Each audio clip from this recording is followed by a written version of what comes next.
Hello बच्चों, let's see the question. The question says stars appear to have distinct colors. Some stars look red, some yellow, and others blue. What is a possible explanation for this? Question में हमको simply पूछा गया है कि stars different different colours में observe किया जाते हैं। उसका जो पॉसिबल रीज़न क्या है, इसके इसके पीछे इसके इनके कलर के पीछे का जो रीज़न है, कारण क्या है, हमको वो यहाँ पर बताना है कि डिफरेंट स्टार्स हमको डिफरेंट कलर्स के दिखते हैं। कुछ स्टार्स रेड दिखते हैं, कुछ येलो दिखते हैं, कुछ ब्लू दिखते हैं। तो ऐसा क्यों होता है, हमको ये समझाना है कि हमें ये दर्शाना है यहाँ पर। तो स्टार्स के colours, the colour of a star, हम यहाँ पर लिखेंगे the colour of a star, the colour of a star mainly depend on three factors, mainly depend on three factors. हम जिस स्टार को ऑब्जर्व कर रहे हैं वो कौन से कलर का हमको दिखेगा, वो तीन फैक्टर्स के ऊपर डिपेंड करता है, तीन चीज़ों के ऊपर डिपेंड करता है। The first factor is the composition of the star, composition of the star. जिस स्टार को हम ऑब्जर्व कर रहे हैं वो कौन से एलिमेंट्स की कौन से एलिमेंट से बना है, उसके ऊपर डिपेंड करता है कि उस स्टार का कलर क्या होगा। मोस्ट ऑफ द टाइम्स हम अगर एक स्टार को ऑब्जर्व करेंगे, the star emits light of different wavelength.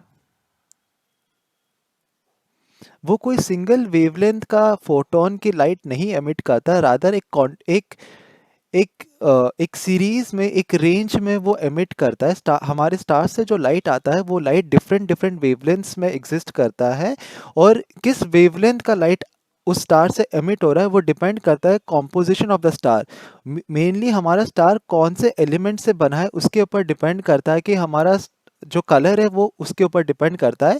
क्योंकि डिफरेंट एलिमेंट्स जो होता है ना, वो different radiation of colours emit करते हैं, वो डिफरेंट कलर के रेडिएशन एमिट करते हैं। जैसे कि हाइड्रोजन डिफरेंट कलर का रेडिएशन एमिट करेगा, हीलियम डिफरेंट कलर का रेडिएशन एमिट करेगा, और बाकी जो डिफरेंट एलिमेंट्स होते हैं जो छोटे छोटे अमाउंट्स में होते हैं with in the star, they also release different radiation, different colour radiations. Mostly क्या होता है, a star is composed of hydrogen and helium. Hydrogen और helium is the major component of a star, but इसको छोड़ के small traces में different other elements भी होते हैं, और क्योंकि different elements emit radiations of different colours, इसलिए हमारा जो स्टार हम ऑब्जर्व कर रहे हैं उसका बेसिक कॉम्पोजिशन क्या है उसके ऊपर डिपेंड करता है कि हम जो स्टार ऑब्जर्व कर रहे हैं वो कौन सा कलर का हमको दिखेगा। The second factor is the temperature. The second factor we can write down is the temperature, which is the major factor। Major जो रीज़न है कि हमको मेजर जो फैक्टर है जिसके ऊपर हमारा स्टार का कलर डिपेंड करता है, that is the temperature of the star. Temperature के ऊपर डिपेंड करता है कि वो स्टार हमको कौन से कलर का दिखेगा। So we'll explain this. The higher the temperature, the core temperature, the higher the core temperature of the star, more is the more is the amount of energy radiated, the amount of energy radiated, and the light emitted moves towards the shorter wavelengths, the shorter wavelengths। इसका मतलब अगर एक star का जो core temperature है, जैसे जैसे हम टेम्परेचर को बढ़ाते रहेंगे, द अमाउंट ऑफ एनर्जी, जितना अमाउंट ऑफ एनर्जी उस स्टार के कोर से एमिट हो रहा है, टेम्परेचर बढ़ेगा तो अमाउंट ऑफ एनर्जी जो रेडिएट हो रहा है वो भी बढ़ेगा, जिसके वजह से जो हमारा फोटोन्स रिलीज होगा वो वो फोटोन शॉर्टर वेवलेंथ्स में रिलीज होगा। इसका मतलब जैसे हम टेम्परेचर बढ़ाएंगे तो हमारा जो लाइट एमिट होगा वो शॉर्टर वेवलेंथ्स की तरफ मूव करेगा। शॉर्टर वेवलेंथ हमें पता है, इसका मतलब शॉर्टर वेवलेंथ मतलब ब्लू कलर, ब्लू कलर और ब्लू वाइट। तो अगर एक स्टार का टेम्परेचर, कोर टेम्परेचर बहुत ज़्यादा है, देन वो स्टार जो लाइट एमिट करेगा वो शॉर्टर वेवलेंथ्स में एमिट करेगा और वो स्टार हमको ब्लू की ब्लू वाइट दिखेगा।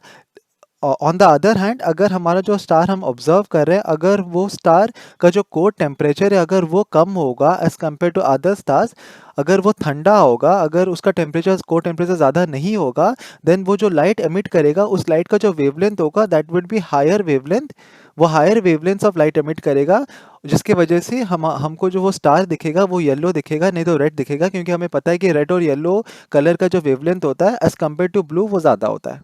तो हम यहाँ पे लिख सकते हैं if the core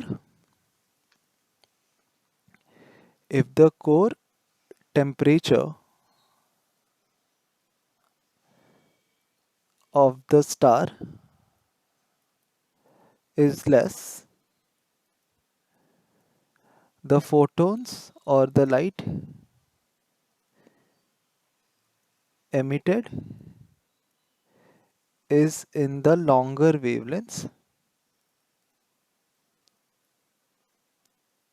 is in the longer wavelengths and appear red और येलो। क्योंकि हमें पता है कि रेड और येलो कलर का वेवलेंथ सबसे ज़्यादा होता है, जबकि ब्लू कलर का वेवलेंथ सबसे कम होता है। तो अगर हमारे स्टार का जो कोर टेम्परेचर है वो ज़्यादा होगा, देन वो स्टार हमको ब्लू कलर का दिखेगा, जबकि अगर हमारे स्टार का कोर टेम्परेचर कम होगा देन वो स्टार हमको रेड की येलो दिखता है। जो थर्ड डिटरमाइनिंग फैक्टर है इन द थर्ड फैक्टर है in determining the colour of a star, that is the Doppler effect और the distance of the star from the human eye. So हम इसको briefly यहाँ पर एक्सप्लेन करेंगे। Distance of the star, distance of the star which is also called as the Doppler effect.